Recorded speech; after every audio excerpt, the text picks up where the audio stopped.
up your YouTube, search for Stukeley Meadows, watch on your big screen. Get yourself comfy, this could take a while, what a happy scene. Something new every day for your long-term memory. This is so exciting, it is nearly time for a Stukeley assembly.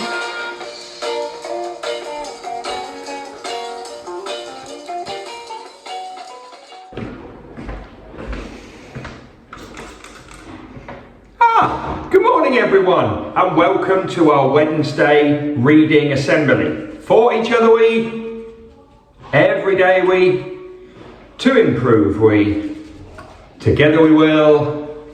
Every single Stukeley day we focus on.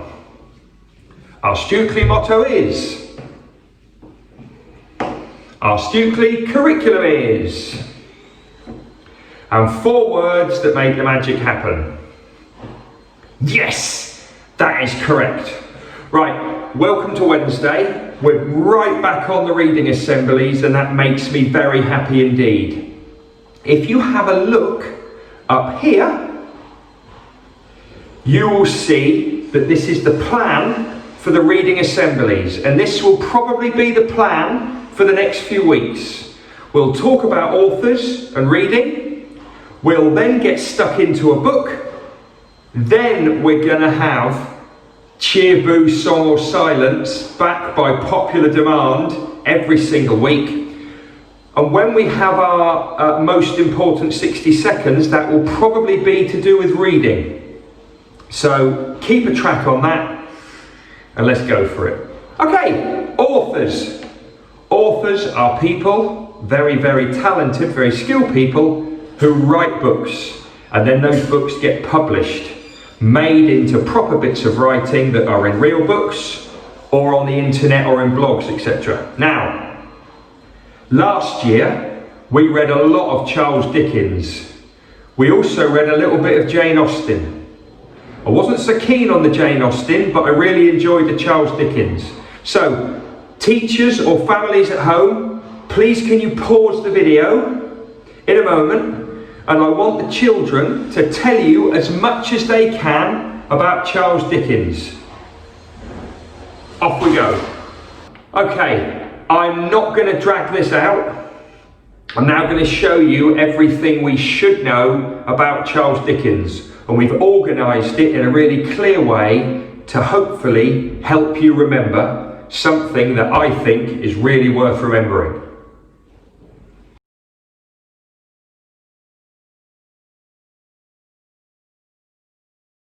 Okay, so that was Charles Dickens, one of the most famous authors in the whole world. And his books and his stories are massively famous now and read by millions of people, and that will probably be the case for many years to come. Now, we are going to start a book today by a contemporary author. Contemporary means now, at our time. So this author is still alive, he's still writing books, and I think he's becoming more and more famous because children and adults love reading his books. So today we are going to start reading a book by Andy Stanton. Now, I know lots of you have just got really excited because you've read his books and you like them. So we're going to read a book by Andy Stanton called You're a Bad Man, Mr. Gum.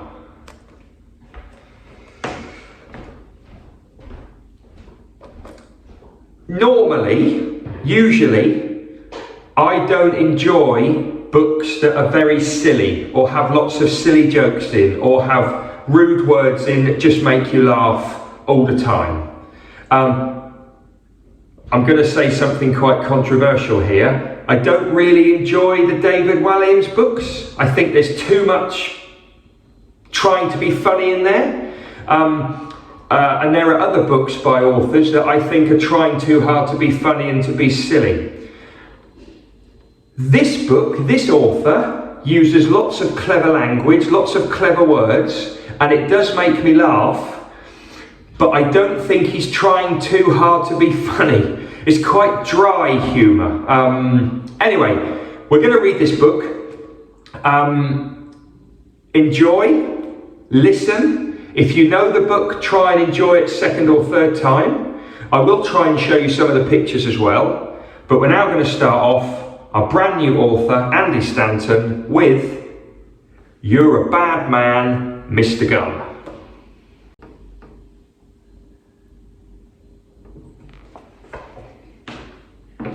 Chapter 1. The Garden of Mr. Gum. Mr. Gum was a fierce old man with a red beard and 2 bloodshot eyes that stared out at you like an octopus curled up in a bad cave. He was a complete horror who hated children, animals, fun and corn on the cob. What he liked was snoozing in bed all day, being lonely and scowling at things. He slept and scowled and picked his nose and ate it. Most of the townsfolk of Lamonic Bibber, that's where he lived, most of the townsfolk of Lamonic Bibber avoided him, and the children were utterly terrified of him. Their mothers would say, "Go to bed when I tell you," or "Mr. Gum will come and shout at your toys and leave slime on your books." That usually did the trick. Mr. Gum lived in a great big house in the middle of town. Actually, it wasn't that great because he had turned it into a disgusting pigsty. The rooms were filled with junk and pizza boxes. Empty milk bottles were laying around like wounded soldiers in a war against milk. And there were old newspapers from years and years and years ago with headlines like "Vikings invade Britain" and "The world's first newspaper invented today." Insects lived in the kitchen cupboards. Not just small insects, but great big ones with faces and names and jobs. Mr. Gum's bedroom was absolutely grim.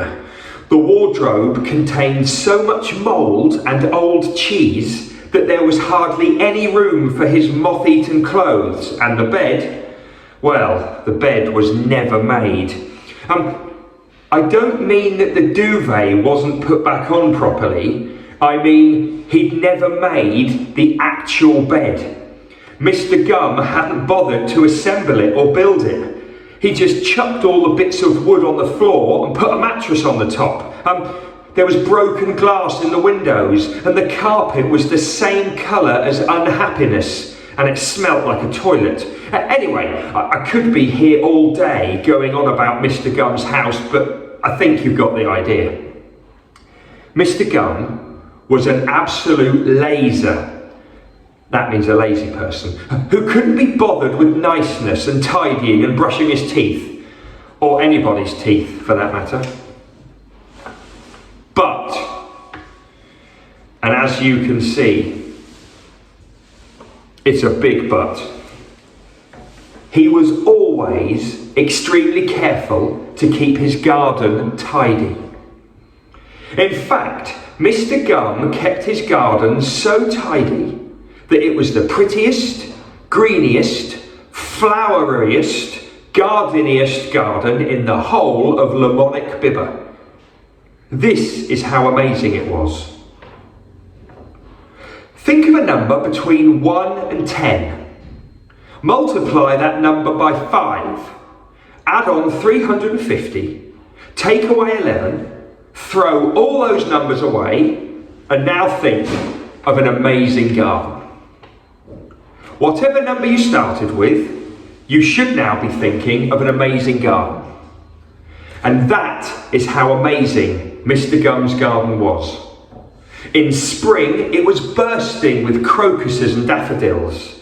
In the summer there were roses and sunflowers and those little blue ones. Now, what are they called again? Anyway, you know, those blue ones that look a bit like dinosaurs. Anyway, there were tons of them. In autumn, the leaves from the big oak tree covered the lawn, turning it gold like a gigantic leafy robot. In winter, it was winter. No one in the town could understand how Mr. Gum's garden could be so pretty, so greeny, so flowery and so gardeny when his house was such a filthy, dirty tip. Maybe he just likes gardening, said Jonathan Ripples, the fattest man in town. Perhaps he's trying to win a garden contest, said a little girl called Peter. I reckon he just quite likes gardening, said Martin Laundrette, the man who ran the laundrette. Oi, that was my idea, said Jonathan Ripples. No, it wasn't, said Martin Laundrette. You can't prove it, fatso. In fact, they were all wrong. The real reason was this. Mr. Gum had to keep the garden tidy because otherwise an angry fairy would appear in his bathtub and start whacking him with a frying pan. You see, there's always a simple explanation, isn't there? Mr. Gum hated the fairy, but he couldn't work out how to get rid of the fairy. So the only choice he had was to do the gardening or get whacked by the pan. And so life went on in the peaceful town of Lamonic Bibber. Everyone got on with their business, and Mr. Gum snoozed the days away in his dirty house, and he did lots of gardening that he didn't really want to do. And nothing much ever happened, and the sun went down over the mountains. The end. Only kidding. Sorry, I nearly forgot. Something did happen once. That's what this story's all about. I do apologise. Right, what was it that happened? Of course! How could I be so stupid? It was that massive whopper of a dog. How on earth could I forget about him? Anyway, one day, a massive whopper of a dog. Actually, I think we better start a new chapter. Sorry about this. Chapter 2. A massive whopper of a dog. One day, a massive whopper of a dog came to live on the outskirts of town. Where did the dog come from? Nobody knows. What strange things had he seen? Nobody knows. What was his name? Everybody knows. It was Jake the dog. He was a furry wobbler and friendly as toast, and he soon made himself very popular. He would often come into town to play with the children and give them rides on his enormous back. No matter how many children wanted a laugh on him, he never ever grew tired. He's just that sort of dog. If he'd been a person, he probably would have been a king, or at the very least, a racing car driver with a really cool helmet. Or perhaps he would have been a gardener, because Jake the dog loved nothing more than playing in the garden. He loved rolling his big doggy body all around the springy green lawn to see what it felt like. Normally it felt like a lawn. And he loved chomping the flowers in his big doggy mouth to see what they tasted like. Normally they tasted like flowers. Anyway, he looked so happy that nobody really minded him getting messy in the garden. In fact, somebody said that if Jake the dog visited your garden, it meant you were going to get good luck. And if he left a little gift in your garden, then you were in for double good luck, and you might even get a letter from the Queen. So, all of the townsfolk of Lamonic Bibber left bones out on their lawns, and they hoped that Jake would come along and stay in their gardens because of the bone.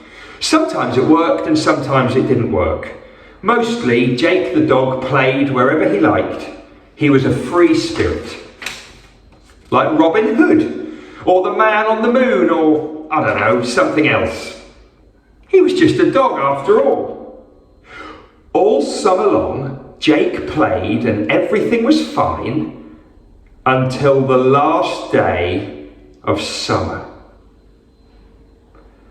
when Jake the dog discovered a garden that he'd never played in before. It was the prettiest, greeniest, floweriest, gardeniest garden in the whole of Lamonic Bibber.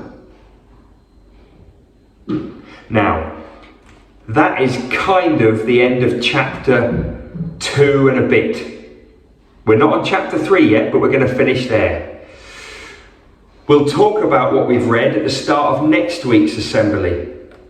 But what a great start to the story. There were some bits in there which made me laugh. Some of them bits you might have thought were a bit rude or a bit mean. And if we were to use those words about real people, they would be a bit mean. But it's in a story and it's there to make us smile, not to make us laugh at other people. So I enjoyed the start. See you next time for more You're a Bad Man, Mr. Gum. Yes! It's time for the great return of Cheer, Boo, Song or Silence. Just before we get started on it, I just need to explain to you how it works, because some of you will not have seen this before. I'm going to choose somebody who works at Stukeley Meadows to choose a card from my hand. Here are the cards. We've got a cheer card. We've got a boo card, we've got a song card, and we've got a silence card. Somebody will choose one of these cards. Then they'll go and stand behind the curtain in the hall. If they've chosen the cheer card, they'll get a big cheer when they come out. If they choose the boo card, they'll get a massive boo when they come out. If they get a song card, they'll get a song when they come out. And the worst one, if they get a silence card, they'll get absolutely nothing when they come out. Let's see who our first person is in Cheer, Boo, Song or Silence. Will they get to cheer or will they get to boo? With either one there must not be violence. They may well get a song, but it will not last that long. We really hope they do not get silence. Right everyone, welcome to our first Cheer, Boo, Song or Silence of this school year. Now, I don't normally do the same person twice, but Mrs. Cooper is gutted that the last time she did this, she got booed. And she hasn't stopped talking about it. She has gone on and on and on about it for the whole summer. So I promised her that we'd go again. She has chosen a card, so she knows if she's going to get a cheer, a boo, a song or a silence, but you don't. Stop the video. What do you think she's going to get before she comes out? Right everyone, for the first time this school year, out you come, Mrs. Cooper!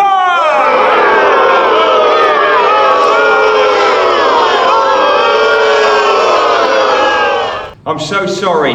I honestly thought she'd get something different, but she picked boo again. See you next time.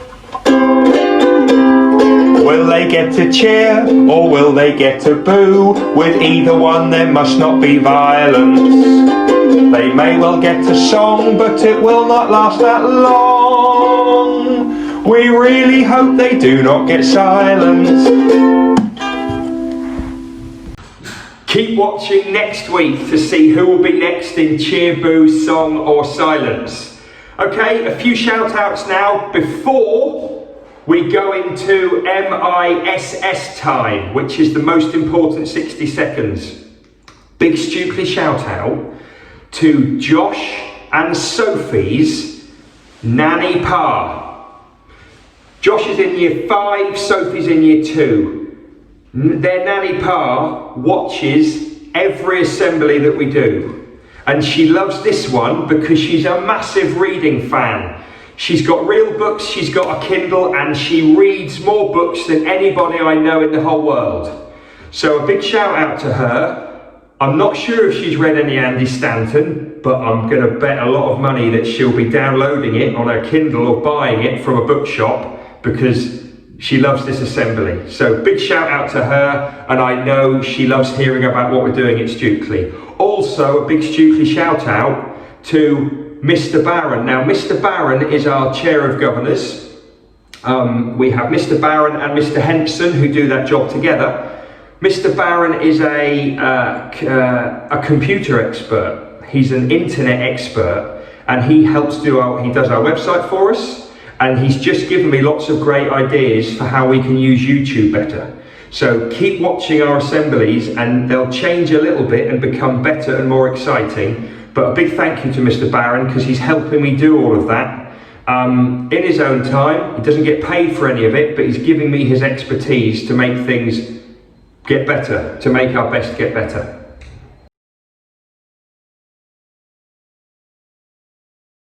Okay, these are mostly to do about reading today. You should now all have a reading book from school, or more than one reading book from school. You'll either have one with colours on it, or you'll have an accelerated reader book. You should be reading for about 20 minutes, half an hour every single day. And when you've read, if you're able to, you should write a sentence in your learning log. And if you can't do it, that's mainly foundation stage, year 1. Your families will write a sentence in the learning log. Please make sure you do that so we can see what you're doing at home. If you're on accelerated reader, you should be starting quizzes by now, unless it's a really long book. I'm going to keep an eye on quizzes, so are all of your staff in your classrooms. So get quizzing. I want to see how you're doing and what you're reading. Don't forget, our assembly book is by Andy Stanton, and it's the first in the Mr. Gum series. See you next time.